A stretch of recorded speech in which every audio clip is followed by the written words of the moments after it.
Façonner. Seigneur, parlez-nous au nom de Jésus. Amen. Amen.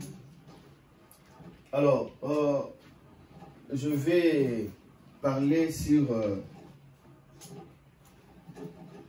la méditation. 2 points, secret d'avoir le succès.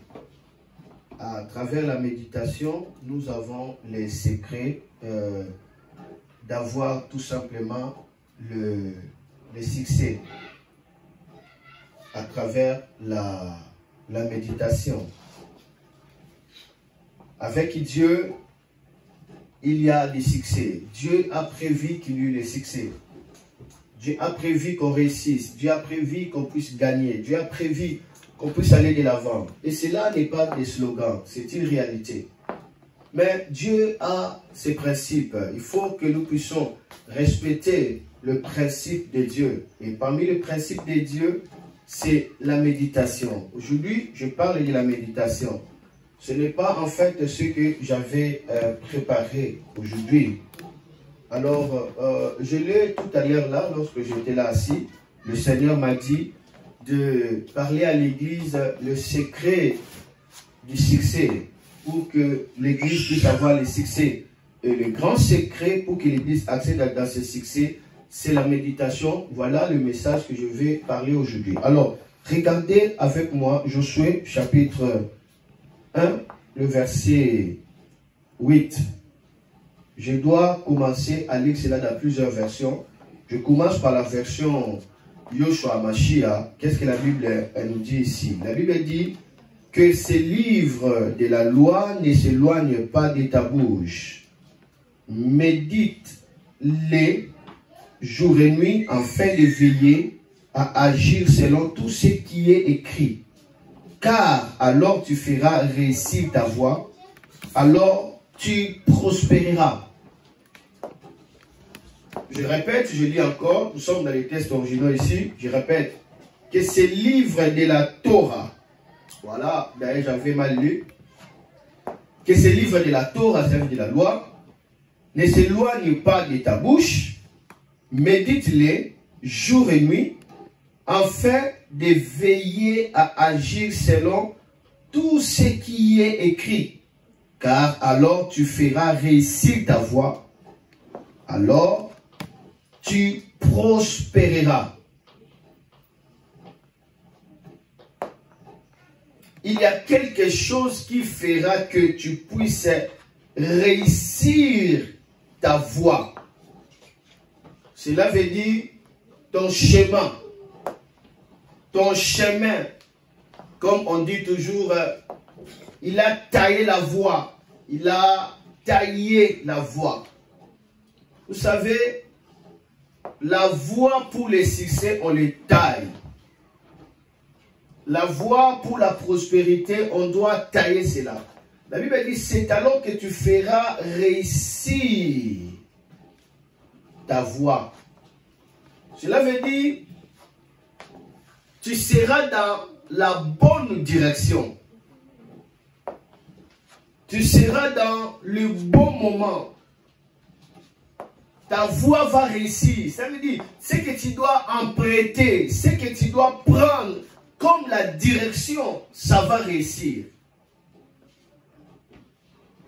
Tu ne pourras pas prendre une voie et regretter. Tu ne pourras pas prendre une décision et regretter. Tu ne pourras pas prendre une direction et en faire regretter.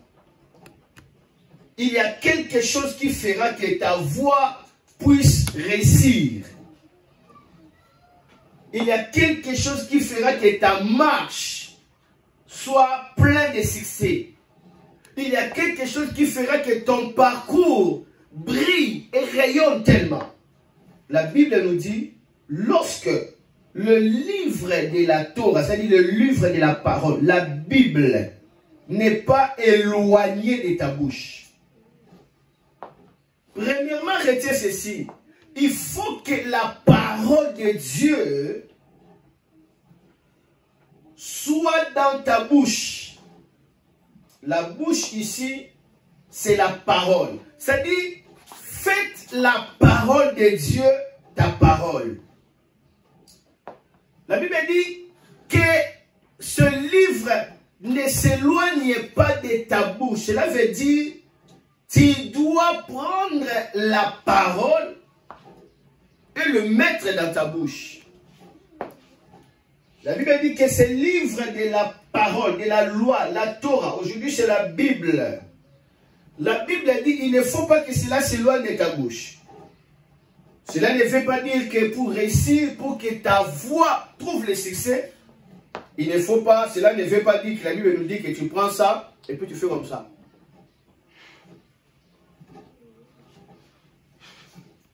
Non, non, non. Cela veut dire, quand la Bible dit que la Bible, pour aujourd'hui c'est la Bible, dans leur époque c'était la Torah, aujourd'hui c'est la Bible, que la Bible ne s'éloigne pas de ta bouche. Cela veut dire tout simplement, il faut que la Bible soit dans tes lèvres. Comment est-ce que la Bible sera dans tes lèvres? C'est lorsque tu parles la Bible. Comment est-ce que tu parleras la Bible? Lorsque ton cœur est rempli de la parole. Jésus dit c'est par l'abondance du cœur que la bouche fait quoi? Parle. Cela veut dire il faut prendre la parole de Dieu. Commencez à lire cela. Et enregistrer cette parole dans ton cœur. Que la parole habite ton cœur. Quand ton cœur sera rempli de la parole de Dieu, alors ton cœur commencera à faire quoi? À répandre cette parole dans ta bouche. Et quand la parole qui est dans le cœur est répandue dans la bouche, la Bible dit tu es justifié. La Bible dit là tu es justifié. La Bible dit, j'aimerais qu'on puisse quand même lire cela. Romains chapitre 10. Romains 10, 12. Qu'est-ce que la Bible nous dit? Romains 10, 8.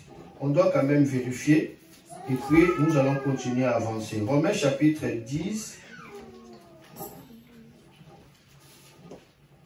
Romains 10, le verset 8, on va vérifier. N'oubliez pas de toujours les cadrer, s'il vous plaît. Regardez toujours. Romains 10, 8. La Bible nous dit ceci.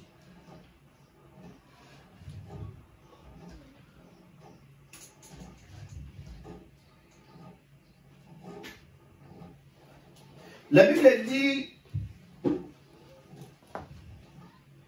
Romains 10, commencez le verset 8. La Bible dit, que dit-elle donc? La parole est près de toi, dans ta bouche et dans ton cœur. La parole est près de toi, dans ta bouche et dans ton cœur. Et la Bible dit, or, c'est la parole de la foi que nous prêchons. Et la Bible dit, c'est en croyant du cœur qu'on parvient à la justice. C'est en croyant du cœur qu'on est justifié. La chose que tu crois, tu reçois sa justice. Tu reçois son droit légal. C'est-à-dire, Dieu te déclare juste. Tu as la justice de la chose que tu as cru. Quand on dit « rends-moi justice », cela veut dire « donne-moi les droits qu'il faut » par rapport à cela. Quand on donne justice à une personne qui avait sa parcelle, on lui donne des documents, on donne des livrets, on lui donne des certificats d'enregistrement. On l'a rendu justice, cela lui appartient. Quand on dit « rends-moi justice » par rapport à l'entreprise, on doit accorder le numéro des registres du commerce ainsi que toutes choses. Mais la Bible dit, c'est qui donne la justice? Il faut que la parole soit dans le cœur et dans la bouche. Alors, lorsque la parole de Dieu est dans ton cœur et dans la bouche, ça devient justice pour toi. Cela veut dire que tu as le droit maintenant de l'utiliser, de le manifester. Ce que tu vas déclarer, ça va arriver. Mais la Bible n'est pas limitée par là. La Bible dit, c'est en croyant du cœur qu'on parvient à la justice. Et c'est en confessant de la bouche qu'on parvient au salut, selon ce que dit le chrétien. Il ne s'agit pas seulement de croire dans le cœur. C'est-à-dire tu as droit de cela. Mais il faut confesser aussi pour que tu parvenir au salut. Ça veut dire tu es maintenant sauvé. Tu as maintenant la délivrance. Tu as maintenant la bénédiction. Tu as maintenant la paix. Tout cela, c'est le mot salut. Donc, tu vois, la Bible dit, médite-les jour et nuit. La Bible dit que les livres ne se donnent pas de ta bouche. Donc, pour que ça arrive dans la bouche, ça doit venir d'abord du cœur. Le salut, la justice vient lorsque la chose que tu fais vient du cœur. Dans la justice, c'est-à-dire le droit de Dieu. Mais le salut, c'est-à-dire le succès, l'impact de cela arrive lorsque ce qui est dans ton cœur, tu le parles. Quoi? La parole de Dieu. Souvent dans nos bouches, nous parlons la parole des hommes. Souvent dans nos bouches, nous parlons la parole des circonstances. Souvent dans nos bouches, nous parlons la parole d'aujourd'hui. Souvent dans nos bouches, nous parlons la parole du monde. Ce n'est pas ça. Mais il faut parler la parole de Dieu. Il y a beaucoup de langages du monde. Et les langages du monde sont remplis que de la mort. Je meurs envie de manger. Donc, pour manger, il faut d'abord mourir. Donc, ça n'a pas de sens. Je meurs envie de manger. Je t'aime à la folie. Mais ça n'a pas de sens. Quel genre d'amour? Il faut d'abord être fou pour m'aimer. Ça, c'est un amour bizarre. Ça n'a pas de sens. Oh, j'ai la peine, j'ai la peine, j'ai la peine. C'est à peine d'arriver. Je viens à peine d'arriver. Donc, pour arriver dans cet endroit, donc, tu dois d'abord souffrir. Je viens à peine d'arriver. J'arrive à peine, à peine. Pourquoi utiliser des mots à peine? Le monde est rempli de dictionnaires de la mort. Le monde est rempli de dictionnaires de la mort. Oh, il craque, il craque, il craque. Jamais, jamais. Oh, ça c'est le chaud comme de l'enfer. Quel enfer, quelle horreur. Oh, quelle horreur. Ainsi de suite. Le monde est rempli que des paroles pourries. Que des paroles pourries. Et c'est ça, ce que nous parlons à tout moment. C'est ça, ce que nous déclarons à tout moment. Des paroles négatives, des circonstances. C'est ce que nous déclarons. Mais la Bible dit, pour que tu réussisses dans ta voie, pour que tu puisses avoir le succès dans ta direction, tu dois parler la parole de Dieu.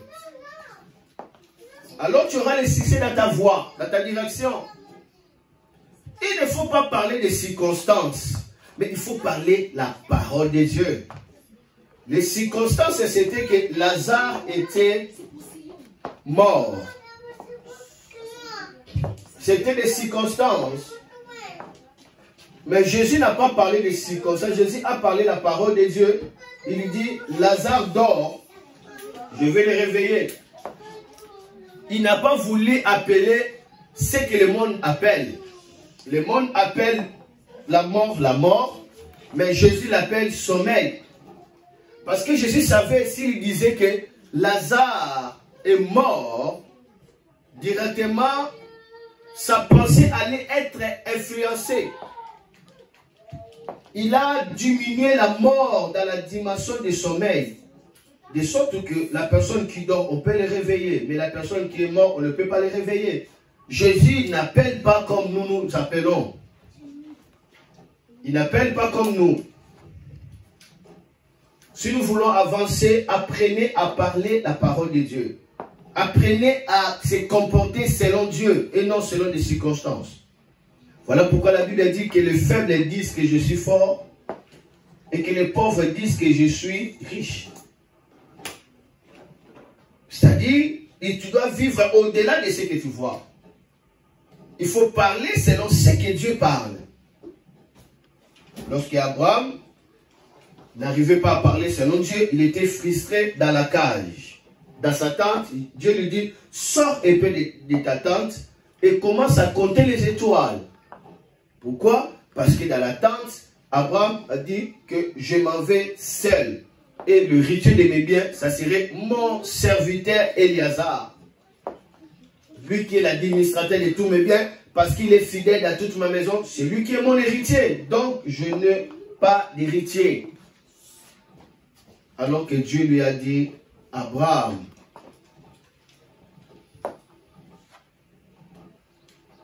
Dieu lui a encouragé. Dieu lui a dit, Abraham, Abraham, ta récompense sera grande. Je suis ton bouclier. Ta récompense sera grande. Dieu lui rassure que n'aie pas peur des ennemis, de Sodome et Gomorrhe, de toute cette armée qui était contre toi. Parce que moi, je suis ton bouclier. Je te préserve. Je te garde. Ta récompense sera grande. Mais Abraham n'a pas prêté attention même à l'encouragement de Dieu. Pourquoi? Parce qu'Abraham était tourné vers lui-même. Lorsque nous tournons vers nous-mêmes, nous sommes dans l'impasse. Lorsque nous rentrons en nous-mêmes, nous sommes bloqués. Lorsque nous rentrons en nous-mêmes, nous sommes limités. Il n'y a pas de victoire là-dessus. Alors Dieu voulait faire tourner Abraham vers lui. Il dit, regarde le ciel, compte les étoiles si tu pourras. Il n'a pas pu. Donc Dieu a tourné Abraham vers son visage. Le ciel et son trône. Quand Abraham a regardé le ciel, le trône, il commence à compter, son cœur était rafraîchi. Et Dieu lui dit, regarde aussi en bas et compte les sables de la terre. Dieu voulait tourner Abraham par les marches de ses pieds, parce que la terre est son marchepied. Et quand Abraham est descendu, il a compté, il n'a même pas pu, et directement Abraham était restauré. C'était dans cette même période qu'Abraham a eu Ismaël. La Bible dit que ces livres de la Torah, la Bible, ne s'éloigne pas de ta bouche. Médite-les jour et nuit afin de veiller à agir selon tout ce qui est écrit. Car alors tu réussiras ta voie, alors tu prospéreras. Méditation. Déclaration de la parole. Premièrement, d'abord, tu déclares ce que la parole te dit. Tu as ouvert la Bible, la parole t'a dit que mon juste vivra par la foi. Soit la parole t'a dit que les ennemis sont tombés, tu l'as vu. Alors, commence à déclarer, Seigneur, merci parce que mes ennemis sont tombés. Oh Seigneur, merci parce que tu m'as donné la victoire. Quand tu fais comme ça, Seigneur, merci parce que tu as scié avec moi dans ce projet. Tu es avec moi. Tu prends la parole, tu le parles, tu le mets dans ta bouche, tu déclares. Et puis, tu dois méditer. Déclarer, ce n'est pas méditer. Méditer maintenant, tu commences à réfléchir par rapport à cette parole. Tu commences à murmurer par rapport à la grâce, à la beauté, à la bénédiction de ta parole. Oh Dieu, combien tu es tellement bon. Tu ne me laisses pas égarer. Comment tu es tellement bon. Tu m'as envoyé la parole au bon moment et au bon endroit. Seigneur, combien tu es tellement merveilleux. Oh Seigneur, avec toi, je ne suis pas troublé. Je vois mon avenir clair. Tu me révèles. Oh Seigneur, merci. Merci pour ce que tu m'as donné. Merci pour les secrets que tu m'as donnés. Commencez maintenant à agir selon les secrets que Dieu t'a donnés. Agir comment? Agir à travers ton cœur. Agir comment? Agir à travers ton comportement. Agir comment? Agir à travers ton éducation. Tu commences à agir selon ce que Dieu t'a dit. Premièrement, tu parles de cela. Deuxièmement, tu commences à murmurer sur cela. Troisièmement, tu te mets en mouvement selon ce que Dieu t'a parlé, selon les rêves que tu as vus. Maintenant, quand tu te mets en mouvement, alors ta voix commence à réussir. Amen. Et qu'est-ce que la Bible dit? Non seulement ta voix réussira, la Bible dit, tu vas jouir de quoi? De la prospérité. Tu prospères. Le secret, c'est ça. Et regardons la version d'Arby, toujours Josué chapitre 1, verset 8. La Bible dit que ces livres de la loi ne s'éloignent pas de ta bouche. Médite-les jour et nuit, afin que tu prennes garde à faire selon tout ce qui est écrit. Car alors tu feras réussir tes voies. et alors tu prospéreras. Le succès de ta vie a une voie. Tout ce que tu peux faire sur la terre, c'est à travers des voies, à travers des directions que tu peux prendre. Mais quand tu es motivé par la parole de Dieu, quand la parole de Dieu commence à contrôler ton cœur, ça va diriger tes pensées. Et quand tes pensées sont bien dirigées, tes vocabulaires vont changer. Et quand tes vocabulaires vont changer, ta manière de méditer et de réfléchir va être éclairée. Alors, directement, tu commences à faire réussir tes voies. Tu commences à faire réussir tes voies. Tes voies ne vont pas échouer. Ce que tu vas faire, ça ne va pas échouer. C'est toi qui as la responsabilité de réussir tes voies. Lorsque toi, tu médites la parole de Dieu, tu vas réussir tes voies. Ce que tu dois entreprendre, ça va réussir. C'est comme ça que Dieu marche. Amen. Amen. Tu vas réussir tes voies, ma soeur. Tu dois réussir tes voies, mon frère. Tu commenceras à sentir dans ton cœur une direction. Fais cette chose. Fais-les. Fais-les. Ça va venir par la pensée. Ce n'est pas ta pensée. Lorsque tu laisses la parole de Dieu de gouverner ton cœur est maintenant sous le contrôle du Saint-Esprit. Tout ce qui t'arrive dans la pensée, ce n'est pas toi, c'est le Saint-Esprit. Tu commences à sentir par l'Esprit. Tu commences à réfléchir par... C'est-à-dire, tu as la pensée de Christ. La Bible dit, ayez la pensée et la sagesse de Jésus-Christ. Tu es maintenant guidé. Pourquoi? Parce que tu as pris la parole de Dieu qui a rempli ton cœur. Tu commences à les déclarer.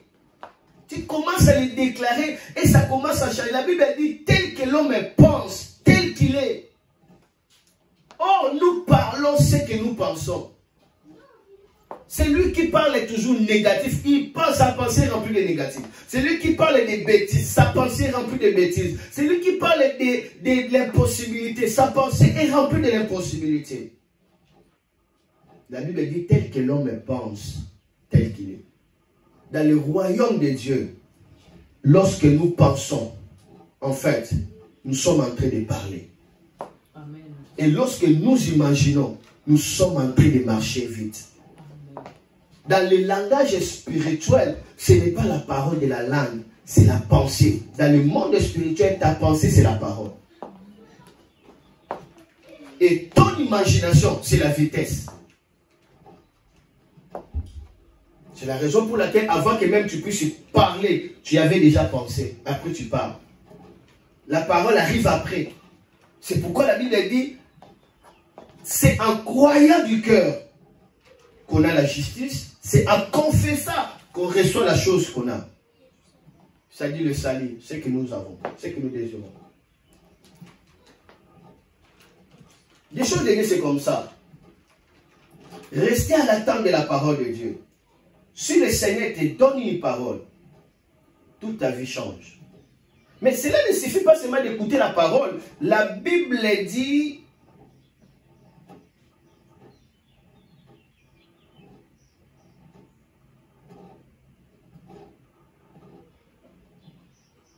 Retournons là.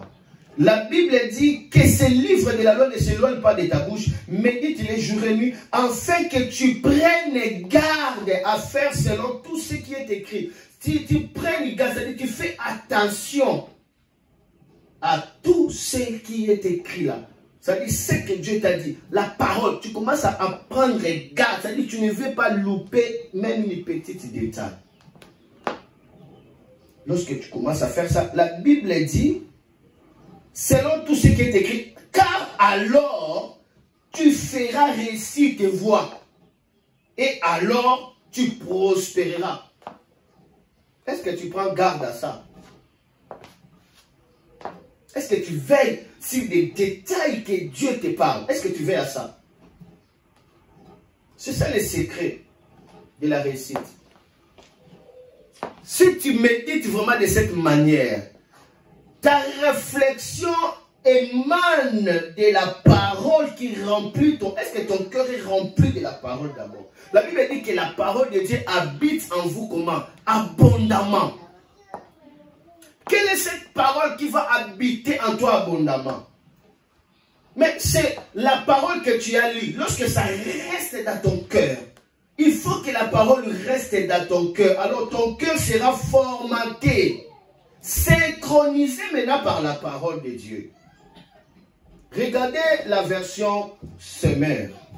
La Bible dit, aie soin de répéter sans cesse les paroles de ce livre de la loi. Aie soin de répéter sans cesse les paroles de ce livre de la loi. Médite-les jour et nuit afin d'y obéir et d'appliquer tout ce qui est écrit. Car alors, tu auras du succès dans toutes tes entreprises. Alors tu réussiras. Médite-les jour et nuit afin d'y obéir et d'appliquer. Pour obéir à la parole, tu as besoin de méditer la parole, de réfléchir sur ta parole, sur cette parole. Alors tu commenceras à obéir et tu vas t'appliquer. Ne dis pas seulement que je dois appliquer, tu ne sauras pas. Pour être capable d'appliquer la parole, de pratiquer cette parole, il faut méditer d'abord cette parole. Pensez cela dans ton cœur. Le Seigneur te dit, tu as ouvert la Bible, le chrétien dit, le voleur ne vient que pour voler, dérober, mais moi je suis venu pour donner la vie en abondance. Directement, oh, Jésus vient pour donner la vie en abondance. Donc, sa présence dans ma vie, c'est l'abondance. Là, je commence à méditer. Oh, la présence de Jésus dans ma vie, c'est l'abondance. Il vient qui donner l'abondance. Il a dit, le voleur vient pour soustraire. Le voleur vient pour tromper. Le voleur vient pour détruire. Il vient pour dérober. Il vient pour embrayer la vie. Il vient pour détourner la vie. Il vient pour mettre les désordres dans la vie. Il vient pour faire pleurer. Mais Jésus dit, moi je suis venu afin que mes brebis aient la vie et que cette vie soit en abondance. Donc, c'est quoi la vie? Alors, si le voleur soustrait, lui amène la vie. Donc, Jésus arrive pour embellir la vie. Oh, donc Jésus arrive pour prospérer. Donc, Jésus arrive pour que j'aie la vie. Oh, donc Jésus n'est pas là pour me soustraire. Il ne met pas de maladie dans le corps. Il vient donner la vie. Donc, Jésus est là pour que je gagne. Parce que le voleur vient soustraire, en fait que j'échoue. Donc, Jésus n'est pas l'auteur de l'échec. Le voleur vient que pour dérober. Donc, le voleur vient pour dévier le chemin. Donc, Jésus n'est pas là pour me mettre dans la confusion, le bâton dans la roue. Donc, tout ce que Jésus apporte, ce n'est que la vie en abondance. Oh, la vie en abondance. Le voleur vient pour soustraire. Et Jésus dit, moi je suis venu pour donner la vie. La vie en abondance. C'est quoi la vie en abondance? Et le voleur soustrait quoi? Il soustrait l'argent, il soustrait la santé, il soustrait la paix, il soustrait la direction. Oh, la vie en abondance. Oh, donc la vie en abondance, c'est que je ne manque pas d'argent, je ne manque pas la paix, je ne manque pas la direction, je ne manque pas la faveur. Oh, donc cette vie-là, donc cela veut dire, je dois être confortable sur la terre. Oh Seigneur, merci. Merci. Alléluia. Je ne chuerai pas. J'ai la vie en abondance. Tout ce que je dois faire, ça va réussir. Oh, il n'y a pas de manque. Non, non, non, non, non. Il n'y a pas d'échec. Il n'y a pas de risque.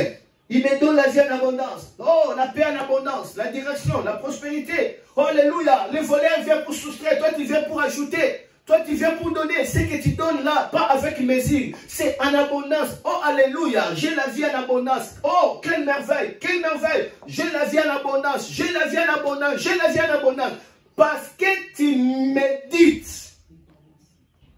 Alors, à ce moment-là, tes voix commencent à prendre une autre direction qui est conforme à la méditation de ton cœur. Amen. C'est à cela que tu fais réussir toutes tes voix. Maintenant, ta direction change. Parce que si tu ne médites pas, tu vas prendre la direction des choses qui est dans ton cœur. Si dans ton cœur, ce n'est que des soucis, des regrets, alors toute toute ta direction sera que dans les regrets. C'est là où tu échoues. Mais quand dans ton cœur, tu es saturé de la parole de Dieu, de ce que Dieu t'a illuminé, tu commences à appliquer à cela. Comment y appliquer? Pour arriver à appliquer, la Bible dit, méditez, réfléchis sur ça. Pensez. David dit, toute mes nuits, j'ai fait que méditer sur ta parole.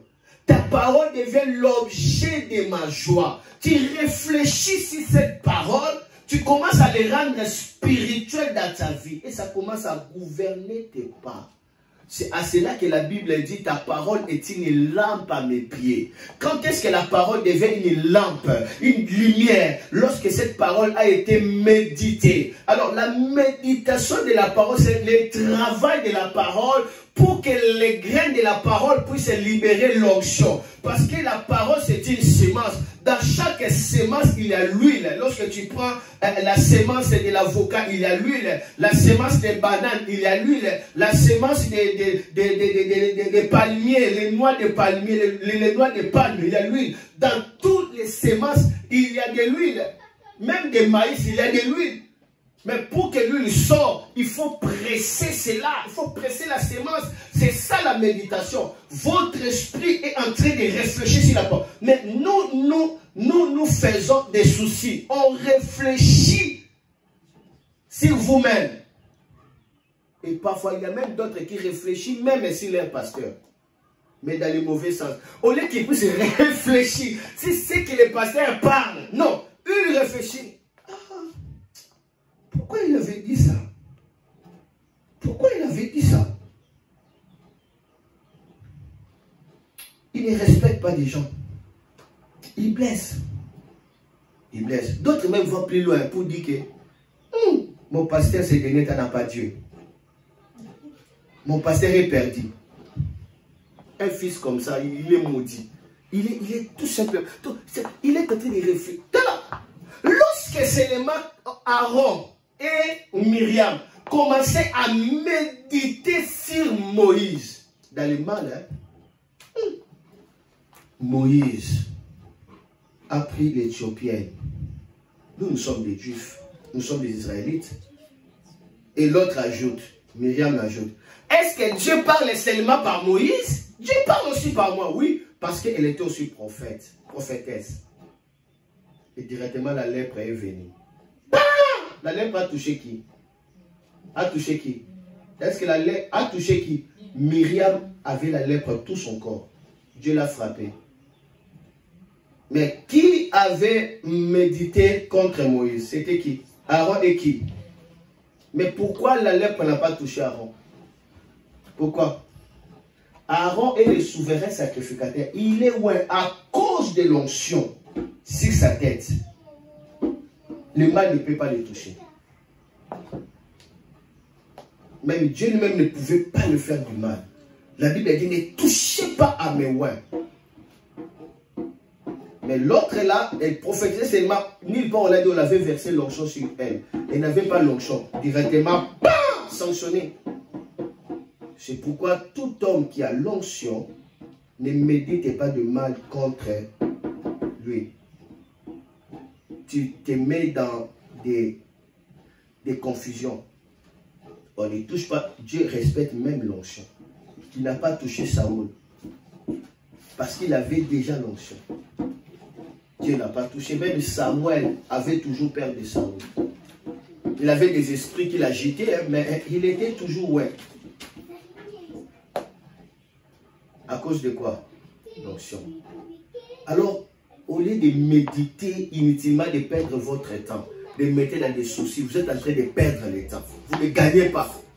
La Bible dit, le juste vivra par la foi. La foi, c'est méditer sur la parole. Commence à travailler, que la parole soit une partie intégrale de votre vie. Méditez sur les paroles de Dieu que je vous dis. Mon pasteur m'avait dit ceci, m'avait dit cela. Je dois d'abord m'engager à cela. Et je dois voir la fidélité de Dieu. Je dois voir si réellement ça marche. Je dois m'engager. Ah, tu commences à penser sur la parole. Alors tu vas être capable maintenant d'obéir à cette parole. Donc avant d'obéir à la parole de Dieu, commencez à faire quoi? à méditer sur cette parole. Réfléchis sur cette parole. Tu vas voir maintenant, tu commenceras à obéir, tu commenceras à s'appliquer. Et alors directement, toutes tes voies changent. Change directement, c'est-à-dire la parole de Dieu a pris l'autorité de ta vie. Ça devient une partie intégrale. Toi et la parole, vous êtes un. Directement, vous êtes les manivelles de la parole. Vous voyez? Vous êtes les manivelles de la parole. Vous êtes comme il y a un mot qu'on dit là, comme ça là, il y a quelque chose qui est en train de vous pousser comme ça. La parole de Dieu vous fait quoi? Vous pousse à gauche et à droite. Alors, vous commencez à réussir dans toute votre direction. Non, pas comme ça. Ah, je peux avancer. Regardez avec moi maintenant l'autre version.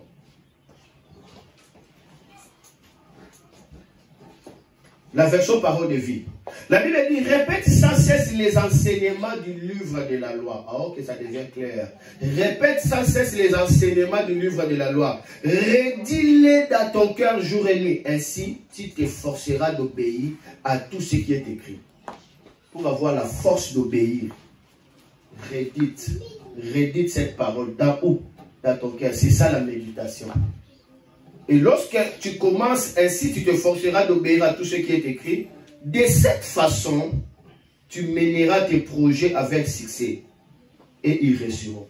C'est de cette façon, tes projets, tu vas les mener avec succès et tes projets vont réussir. C'est de cette façon. Quelle façon? La parole dans ton cœur et dans la bouche et méditer. De cette façon, tu vas réussir. Tout ce que tu feras, ça va te porter de bénéfices. C'est ici que la Bible dit, entretenez-vous par des hymnes, Éphésiens 5, par des hymnes, par des psaumes, par des cantiques, inspirés, chantant louant le Seigneur. Entretenez-vous, ça dit faites des mélodies de la parole. La parole que vous avez écoutée, faites des mélodies de la parole. Faites des mélodies de la parole.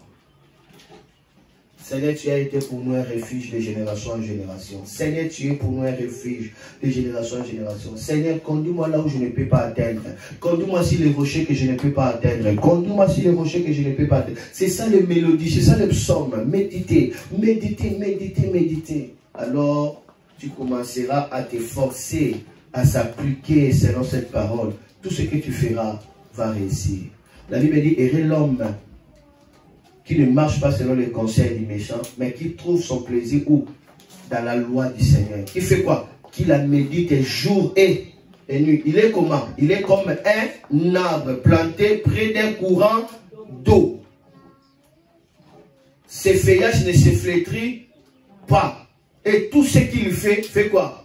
Réussir. Solution quoi? Il reste dans l'assemblée, il prend la parole, il médite la parole, comment? Jour et nuit. Que dit la parole? Jean chapitre 36, verset 11. Si seulement vous servez le Seigneur, vous vous appliquez, vous finirez votre vie dans les bonheurs. Vous finirez votre vie comment? Dans les bonheurs. C'est la parole. Donc appliquez-vous à servir le Seigneur. Commencez à méditer comment servir le Seigneur. Qu'est-ce que le Seigneur m'attend? Dans quel domaine que je vais donner le meilleur de moi pour l'œuvre de Dieu? Il ne faut pas servir pour servir. Il faut que ça vienne par la méditation. Alors directement, ça commencera à vous amener dans l'application. Alors, en servant le Seigneur comme ça, vous finissez votre vie dans le bonheur, dans la paix, dans la joie. Parce que vous servez le Seigneur. La Bible dit, tu serviras le Seigneur. Il éloignera la maladie du milieu de toi. Il aura dans ton pays ni stérile, ni femme qui avorte. Je bénirai tes os. Or, maintenant, tu commences à méditer. Donc, lorsque je sers le Seigneur bénit ma nourriture. Lorsque je sers le Seigneur éloigne là où je suis. Il éloigne la maladie au milieu de moi. Oh Seigneur, ton œuvre m'éloigne la maladie. Ton œuvre me bénit. Alors, quand tu commences à méditer, à penser, qu'est-ce que je peux faire pour toi, Seigneur? Qu'est-ce que je peux faire pour toi, Seigneur? Alors, le Seigneur va te guider. Simplement, fais ceci, fais cela pour ma gloire. Et directement, tu vas voir la force commence à venir. Tu commences à appliquer cette parole. Et tu fais, et le Seigneur est avec toi. Tu commences à faire réciter tes voix.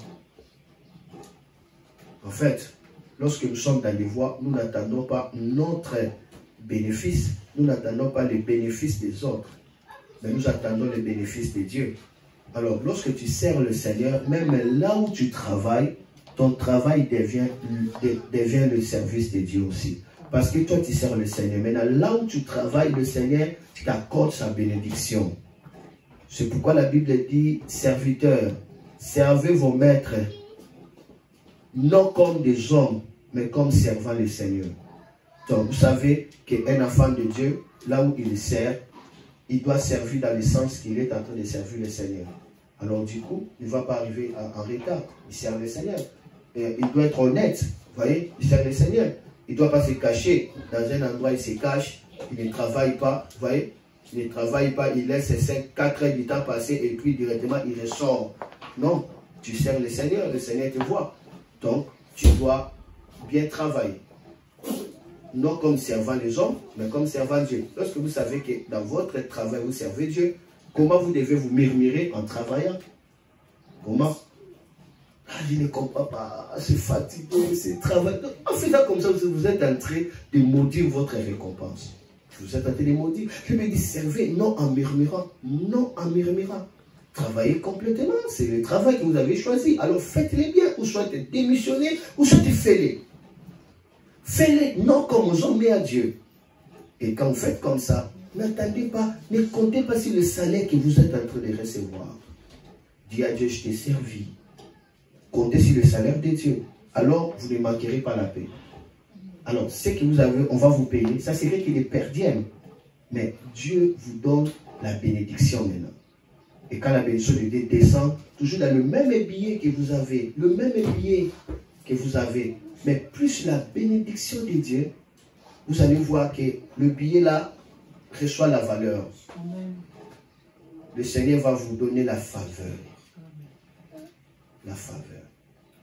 La chose que vous devez acheter à peut-être à 1000, soit à 1000 €, la faveur. Quelqu'un vous regarde, oh, tu m'as touché, j'ai senti la joie. Est-ce que tu peux acheter ça à 200 €, mais tu devais l'acheter à combien? À 1000. Et quelqu'un te donne ça à 200 €. Non. Ceux qui ne connaissent pas Dieu, ils vont voir comme ça chance. Non. C'est la faveur de Dieu. C'est la faveur. Vous avez maintenant une marge de 800 € qui reste là. C'est pour vous. La faveur de Dieu. C'est comme ça que Dieu paye. Quelqu'un va vous parler. Je vis telle affaire, faites-le. Tu rencontres des gens qui vont te faire confiance. Ils travaillent pour toi avec beaucoup de loyauté, avec beaucoup de fidélité. Ils te rendent un bon service. Tu es entouré de bons serviteurs tout autour de toi. Ils travaillent fort pour que ton entreprise puisse aller de l'avant. Ça aussi, c'est quoi? C'est la faveur de Dieu. C'est comme ça que Dieu est en train de bénir les gens. Dieu nous bénit comme ça, par la faveur, par votre direction, par les choses que vous faites. Alors, vous êtes en train de bouger par Dieu. Vous bougez par Dieu. Vous savez, lorsque Isaac a écouté Dieu, il commence à méditer. Je crois qu'il méditait dans son cœur. Oh, le Dieu qui était avec mon père Abraham. Maintenant, il y a la famine. Je dois seulement aller en Égypte. Il méditait. Le Dieu d'Abraham. Et directement, la parole de Dieu est venue. Ne pars pas. Reste ici. Dans cette terre déserte, oui, dans cette terre déserte, reste là. Plante, sème. Sème. Il a sémé. Mais dans l'histoire d'Abraham, nulle part on a dit qu'Abraham a sémé. Abraham n'a pas travaillé dans l'agriculture. Abraham était fermier, il a travaillé dans l'élevage. Et il a travaillé aussi dans le minerai et dans l'eau. Il n'a pas travaillé dans l'agriculture. C'est Isaac qui a fait la faveur de Dieu. Il sert le Seigneur.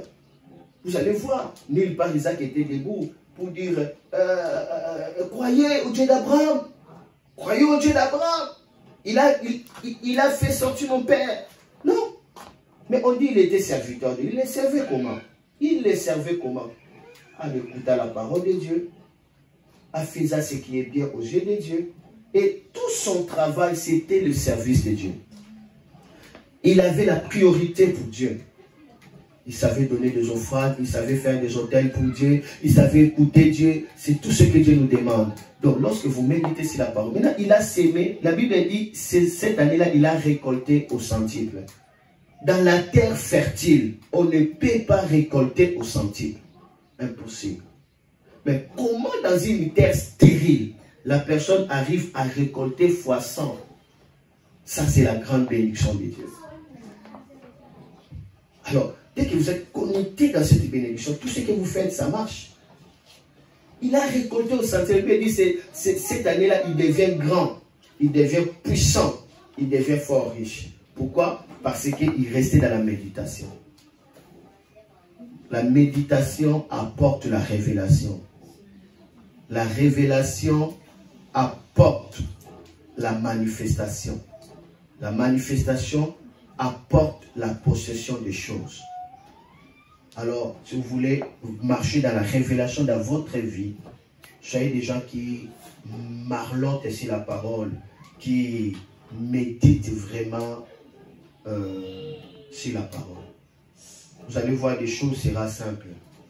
Et Dieu sera glorifié dans votre vie. Que Dieu puisse bénir sa parole.